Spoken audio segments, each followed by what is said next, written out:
Good evening, everyone present out all over there.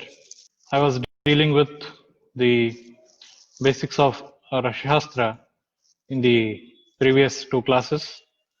Today, we are going to discuss one of the indispensable part of Rashashastra, that is your Paribhasha Prakarana. Already, I have said regarding Paribhasha Prakarana in the last uh, class of mine. So today we are going to discuss regarding this Paribhasha Prakarana. So this Paribhasha Prakarana is of a great importance when you are dealing with any sort of sciences. So either it may be Rashastra, it may be Dravyaguna, it may be the Vaisheshya Kalpana.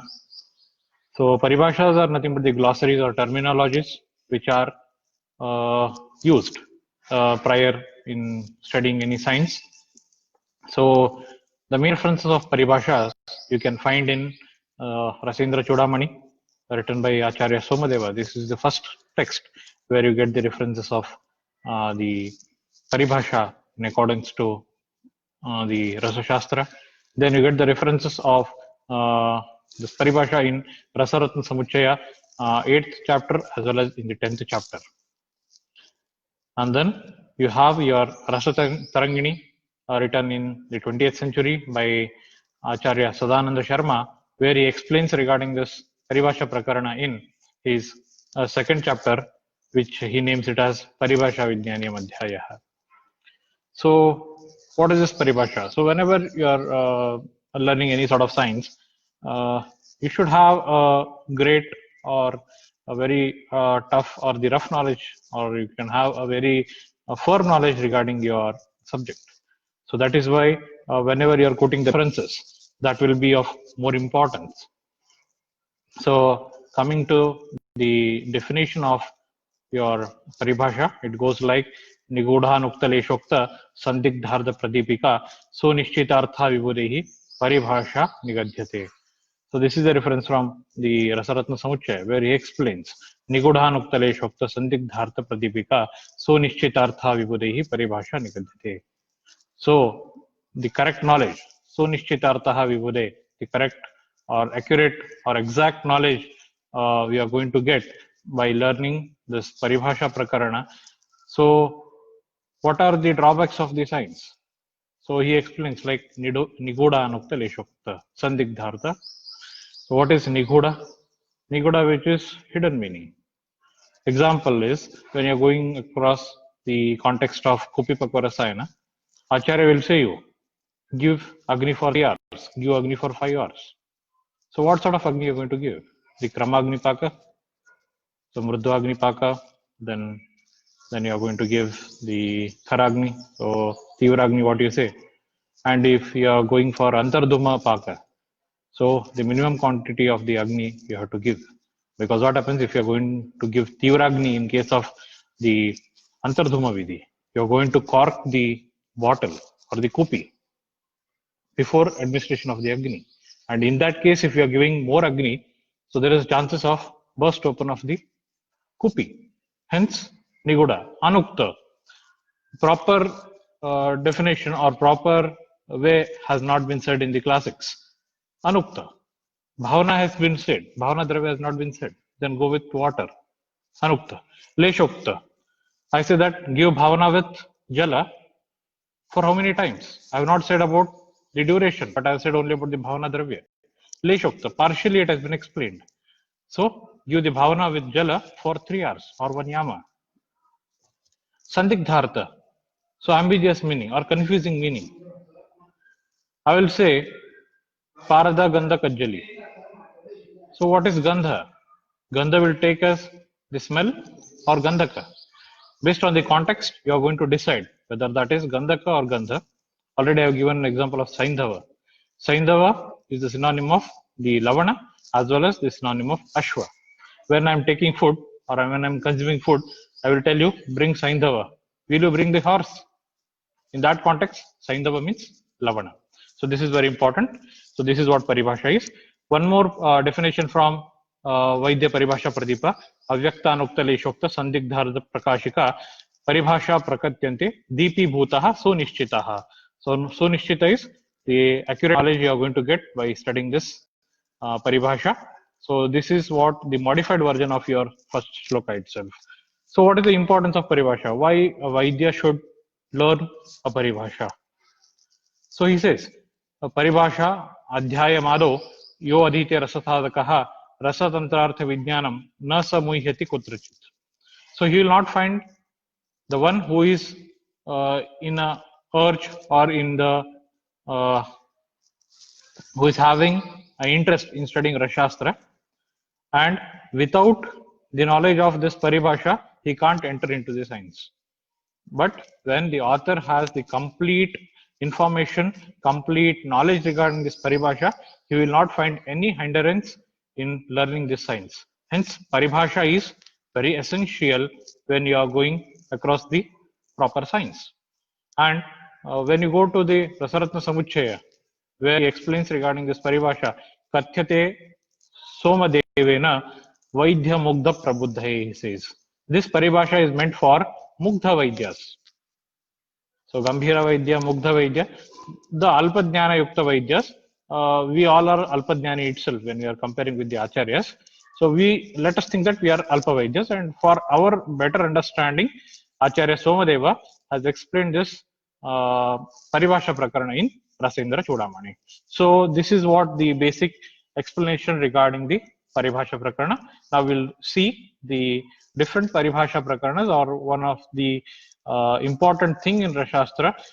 By step we are going to learn what is Paribhasha, what is Dhanvantari Bhaga, what is Rudra Bhaga. We'll go through the terminologies, and some of the terminologies like Bhasma Pariksha and all, when in the correct context, I'll be explaining in the further classes. When you are coming across the Bhasma Pariksha, what is Varitaratva, what is Rekha Purnatva, we'll learn in the concerned classes. So what is Dhanvantari Bhaga? Very important thing is Ardha Siddha Rasasya Tailam Ghrutayor Lehasya Bhaga Ashtamaha Samsiddha Akila Loha Churnanam Vatakadinam Tatha Saptamaha Yodiyate Bishagvaraya Gadivir Nirdishya Dhanvantarim Sarva Arogya Sukhaptaye, he says. So he explains Dhanvantari are the physicians. Dhanvantari Bhaga is the portion of the medicine to be given to the Vaidya as a physician sample. You sit in your clinic, the medical representative comes to you, and whatever medicines he has formulated in his pharmacies, he will give some amount of the medicines to you people. This medicine is not to sell and earn money. This is for the betterment of the poor people, the Vaidyas, then the Brahmanas, and the one person who is in needy of the medicine.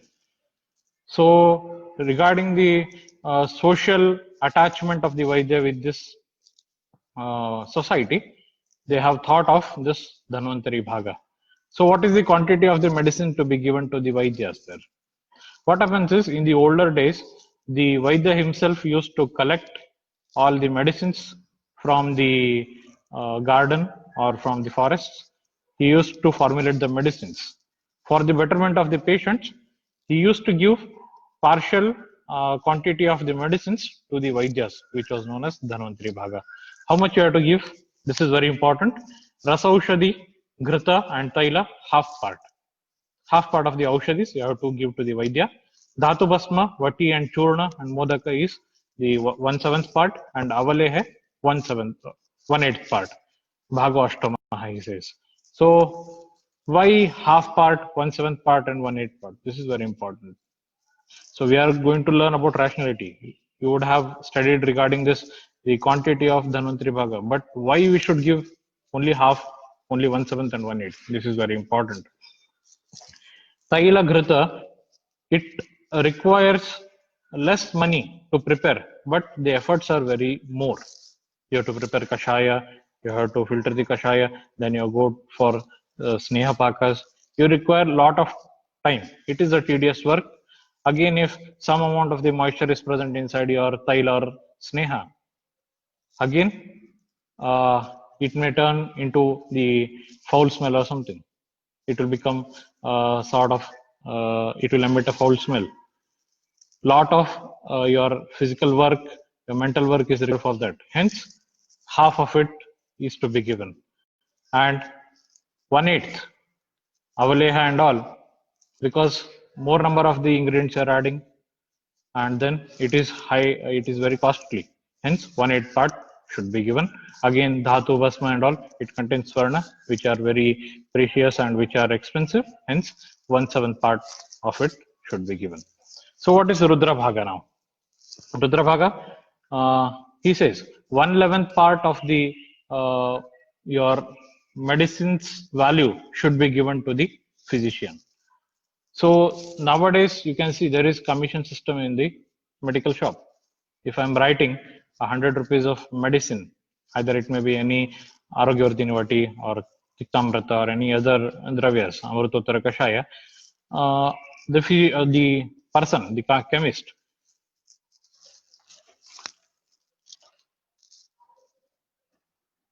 the chemist will come to you and he will offer some amount of money to you. So this is nothing but your commission. So that is your Rudra Bhaga. Why only 1/11 part? Because there are Ekadasha Rudras. Because of this Ekadasha Rudras, you are giving 1/11 part of the money to the doctor. Then you have Kajali. Kajali, the name itself suggests it is black in color, which resembles the Kajara or collyrium. So Dhatubir Gandhakadyesha Nirdravo Mardito Rasaha Suslakshna Kajalabaso Kajalimityabidiyate. Dhatubir Gandhakadyesha. So Dhatubir Gandhakadyesha, you are mixing Parada along with Gandhakadi Dhatus. It may be Gandhaka, it may be Swarna, it may be Raupya, it may be Tamra. So you are taking the powder of this Tamra and you are mixing with the Parada to make it into a Sukshma form. Sukshma Churna form, which is known as Kajali. Gandhakadi, he says. That is why we can take it as Swarna Rajata and all.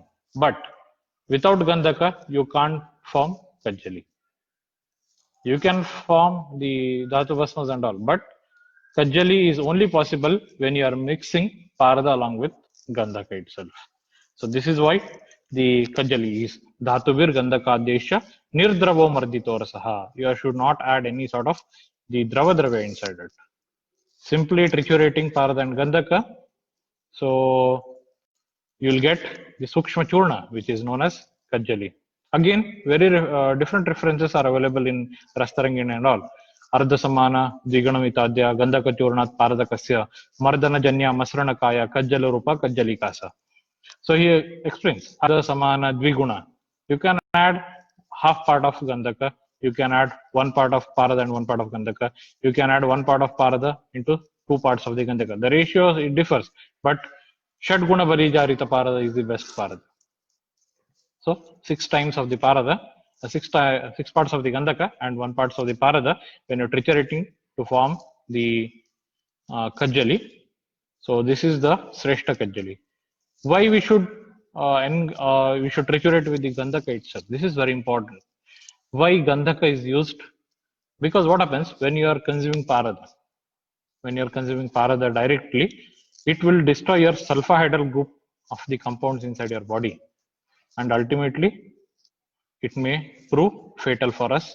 A person may die when he consumes Parada. But when this Parada itself is subjected for the Kajjali Karana, when you are adding 6 parts of the Gandhaka, so what happens?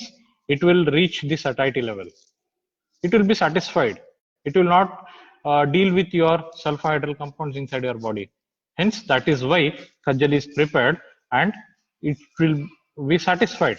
The Parada will be satisfied so that it will not have any interventions with your sulfahydral groups inside your body and it will act as a potent medicine. This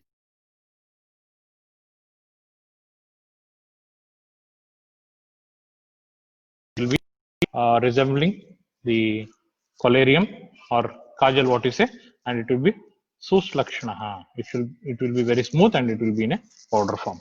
So rasapankaha. So rasapanka is the extended version of your Kajjali. So Sodravai Gandhakadyesha Dhatubi Peshito Rasaha Suslakshana Panka Sankasho Rasapanka iti smritaha. So when you are adding Parada Gandhaka and you are adding water to it to make this total mixture into a mud form. So Kichad, Panka is nothing but Kichad, what you call in Hindi. It will become the mud form. So that is, it will be a marshy form, hence it is known as Rasa Panka. Panka is mud, already I have said this. Rasa Pishti. Pishti, again, it's a concept related to the Dhatuvada, but to have a brief knowledge regarding this, we'll be discussing regarding this.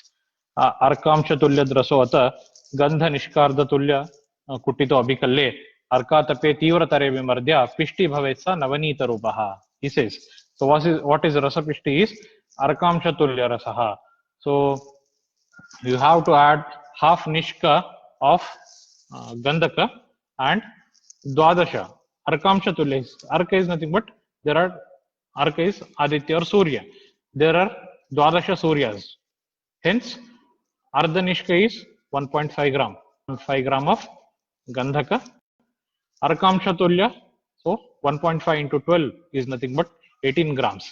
18 grams of Parada you have to take and then you have to triturate under the hot sun. Arka tape Tivratare Vimardya. Pishti Bhavesa Navanita Rupaha. By doing such things, what happens is this mixture, it attains the softness as that of Navanita. It becomes a bolus form. Hence, this is known as Navanita Pishti. And nowhere it is concerned with your Chikitsavada. Just to have a brief knowledge regarding this, we are learning this in the Paribhasha. Then the Pishti. So this was Rasa Pishti. And next is what is Pishti. Khalya Vimarda Gandhena, Dugdena Sahaparadam, Peshanat Pishtatam Yati, Sa Pishtiti Mataparehi. Pishta. Pishta is nothing but which is having the flour like consistency. Pithi bolte hai Hindi mein. So flour like consistency. So the word paste has been added from this pishti itself. So the paste what you are using to brush your teeth, that is derived from this pishti itself. Khalya Vimarda Gandhena Dugdena Sahaparadam.